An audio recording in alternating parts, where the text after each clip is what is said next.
Simbolicamente falando, de maneira ilustrativa, um médico ele consulta o seu paciente e descobre que o mesmo tem uma doença maligna. A doença desse paciente, diagnosticada, ela vai matá-lo rapidamente, antes do previsto natural. E então o médico decide passar o medicamento, o receituário para esse paciente, onde o mesmo tem que tomar esse medicamento de maneira bem correta, porque senão esse medicamento, dentro das probabilidades, não irão fazer o efeito esperado. Então aí o médico passa ali a receita e o mesmo tem que tomar o medicamento. Essa pequena ilustração eu quero trazer aqui em comparação, onde o médico, de maneira simbólica, representa Deus, onde é o curador de todas as doenças espirituais e também físicas. E esse Deus, ele passa a prescrição médica para esse paciente, que é o ser humano, o pecador. E esse ser humano está doente, e essa doença é o pecado, porque o pecado ele é mortal e nos levará, diante de uma insubordinação à vontade de Deus, para o caminho da eternidade de maneira negativa, ou seja, para a perdição eterna.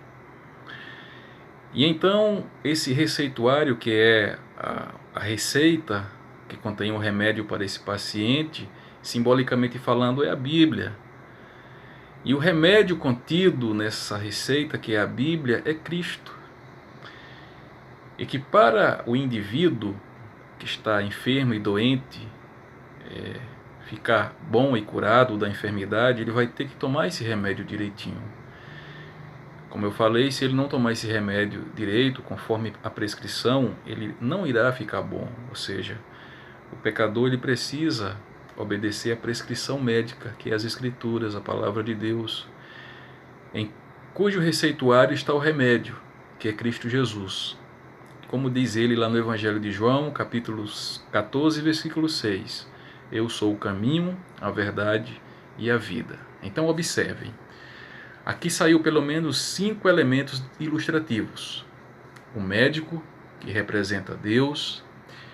O paciente, que representa o pecador. A enfermidade, que representa o pecado. O medicamento, que representa Cristo Jesus. E a receita, que é as Escrituras, que vem o medicamento para tomarmos. Então, que essa pequena ilustração nos sirva de embasamento, de reflexão, para entendermos que existe um doutor, e esse doutor ele está procurando curar esses enfermos, onde muitas vezes muitos enfermos não querem a prescrição desse doutor. Que nós estejamos atentos a essa prescrição espiritual, que é a Palavra de Deus. Que Deus nos abençoe grandemente e até a próxima.